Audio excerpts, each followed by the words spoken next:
Existe algo acontecendo com a nossa sociedade. Hoje, uma pessoa que acorda cedo, estuda, trabalha, treina, faz exercícios, lê livros, cuida da própria saúde, cumpre aquilo que promete e consegue ficar algumas horas longe do celular, parece de alguma forma extraordinária. E talvez a pergunta mais importante seja: quando foi que fazer o básico se tornou algo excepcional? Não estou falando de ser um gênio como um Albert Einstein da vida. Não estou falando de construir uma empresa multimilionária, ganhar uma competição ou realizar alguma coisa realmente extraordinária. Estou falando de coisas muito mais simples. Ter disciplina, ser pontual, tratar as pessoas com respeito, estudar mesmo quando não se tem vontade, economizar dinheiro pensando no futuro, cuidar do corpo, manter uma palavra dada e terminar aquilo que começou. Parece pouco, mas basta observar ao redor para perceber que essas coisas estão se tornando cada vez mais raras e difíceis de se encontrar nas pessoas. E talvez o problema não seja apenas nas pessoas. Talvez exista algo maior acontecendo, uma transformação na maneira como a sociedade entende o tempo, o desejo, a felicidade e até mesmo o significado de viver. E para entender isso, precisamos falar sobre uma das características mais marcantes do nosso tempo, a liquidez. O sociólogo polonês Zygmunt Bauman, ele utiliza uma expressão muito genial, que se tornou uma das melhores maneiras de compreender o mundo contemporâneo, a modernidade líquida. No seu livro, Bauman descreve que uma sociedade na qual aquilo que antes parecia sólido começa a perder estabilidade. Relacionamentos se tornam mais voláteis, empregos mudam rapidamente, ideias são substituídas constantemente, tendências aparecem e desaparecem, e até a nossa própria identidade parece estar em permanente construção. Se as pessoas eram educadas para construir uma vida, hoje somos frequentemente estimuladas a experimentar novas vidas, experimentar profissões, relacionamentos, estilos, personalidades, porque surgem novas tendências a todo momento. E aquilo deixa de produzir satisfação imediata, simplesmente seguimos para a próxima coisa. É como se estivéssemos transformando a vida em um enorme catálogo de possibilidades, um enorme cardápio. E aí que surge o problema. Por quê? O problema é a vida construída apenas sobre possibilidade. Nunca chega realmente a vida sólida e a vida construída. Porque construir exige permanência. E permanência exige suportar momentos em que não existem novidades. É preciso continuar mesmo quando a empolgação desaparece. É preciso estudar depois que a motivação acaba. É preciso permanecer em um projeto que ele vai deixar de ser divertido. É preciso cultivar um relacionamento mesmo quando ele deixa de parecer perfeito. E é justamente aí que nossa sociedade encontra um enorme problema. Nós nos acostumamos demais com a novidade. Então, pensa na quantidade de coisas que podemos conseguir imediatamente. Quer comida? Pega o celular e pede. Quer entretenimento? Abre o celular, o computador, então entra no YouTube da vida, tem milhares de filmes e vídeos disponíveis. Quer conversar? Pega o celular, manda uma mensagem. Quer comprar alguma coisa? Em poucos cliques ele está no carrinho e chega na sua casa. Queremos aprovação? Publica uma foto no Instagram, um story no WhatsApp. Enfim, queremos entretenimento, dopamina, abrimos o TikTok, vídeos curtos, enfim. A tecnologia tornou o mundo extremamente eficiente, mas eficiente em satisfazer desejos. Mas existe uma grande consequência disso. Nós começamos a confundir desejo com a necessidade. E pior ainda, começamos a acreditar que qualquer desconforto precisa ser eliminado imediatamente.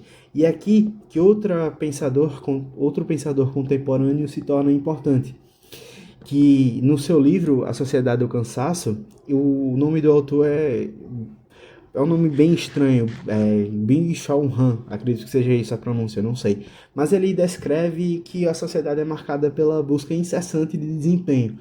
Nós não somos apenas obrigados a trabalhar, somos incentivados a produzir o tempo inteiro. Precisa estudar, trabalhar, melhorar, treinar, viajar, construir uma carreira, cuidar da aparência, ter uma vida interessante e ainda publicar tudo isso. O indivíduo contemporâneo ele transforma a sua própria vida em um projeto permanente de otimização. Mas existe uma certa contradição.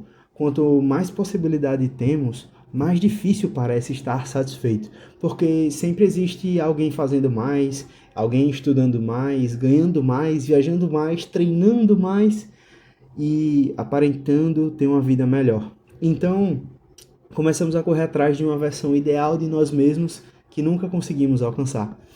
Por quê?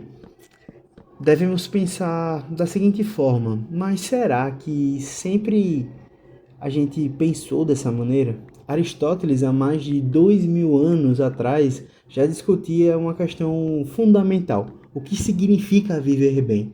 Na Ética Nicômaco, ele apresenta a ideia de eudaimonia, que é frequentemente traduzida como felicidade ou florescimento humano.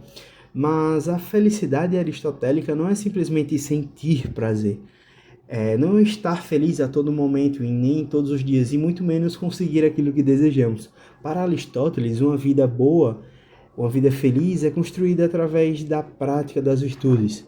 Coragem, temperança, justiça, prudência, disciplina. E existe uma palavra fundamental que rege tudo isso, que é o hábito. Nós nos tornamos aquilo que fazemos repetidamente. Isso é quase o oposto da lógica contemporânea. A sociedade moderna frequentemente pergunta: como você está se sentindo? Aristóteles nos faria uma pergunta totalmente diferente: que tipo de pessoa você está se tornando através de suas ações? Essa pergunta é muito mais difícil, porque ela nos obriga a olhar para aquilo que fazemos quando ninguém está observando. Você pode dizer que valoriza o conhecimento, mas você lê? Você pode dizer que valoriza a sua saúde, mas você cuida do seu corpo? Pode dizer que deseja uma vida financeira tranquila, mas você economiza, busca entender sobre educação financeira? Pode dizer que valoriza seus relacionamentos, mas você dedica tempo às pessoas que você ama? No final das contas, as prioridades aparecem menos no discurso e mais na rotina. E aqui chegamos a outro problema: a nossa relação com o tempo. Sêneca, que é um filósofo estoico romano, escreveu uma obra lindíssima que se chama Sobre a Brevidade da Vida. E essa ideia central é assustadoramente atual.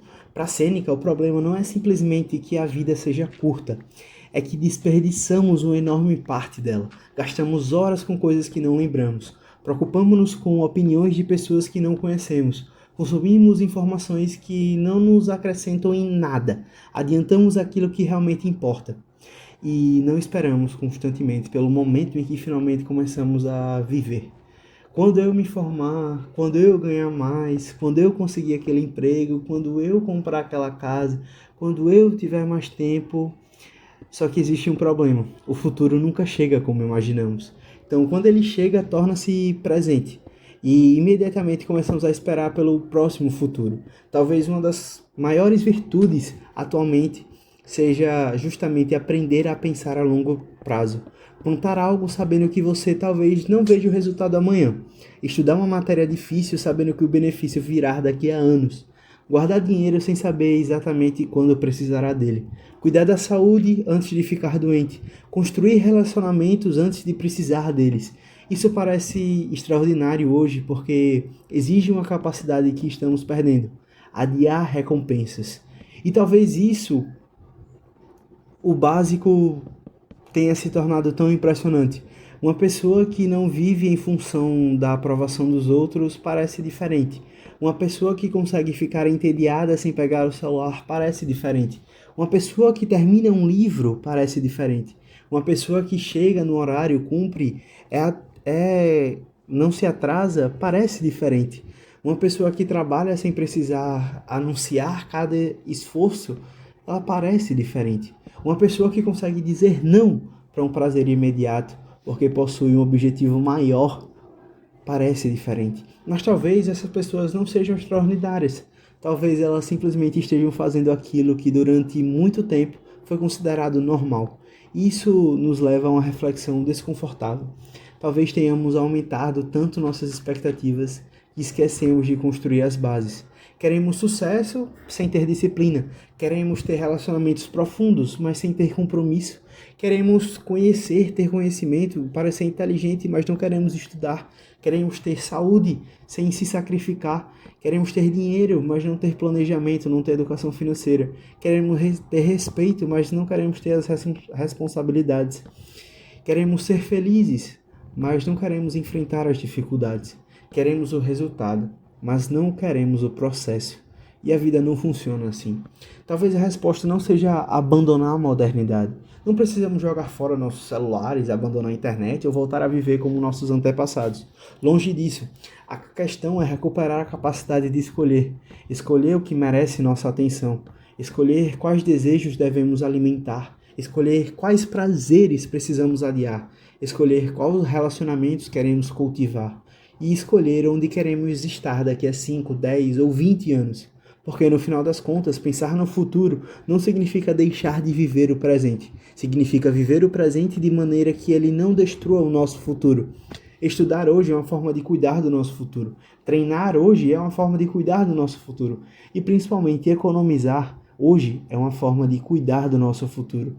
Ler hoje é uma forma de cuidar do nosso futuro.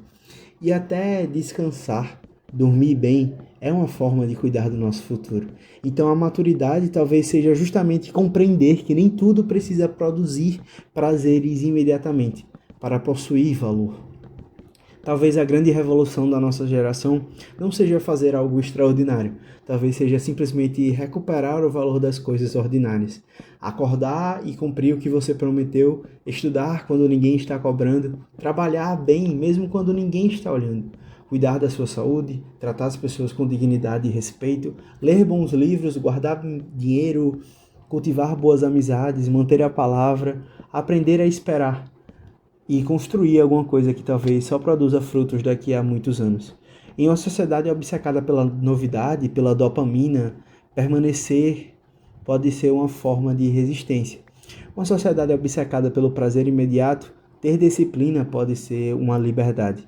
E uma sociedade que constantemente pergunta o que eu quero agora, talvez uma das perguntas mais importantes seja: que tipo de pessoa eu quero ser daqui a 10 anos?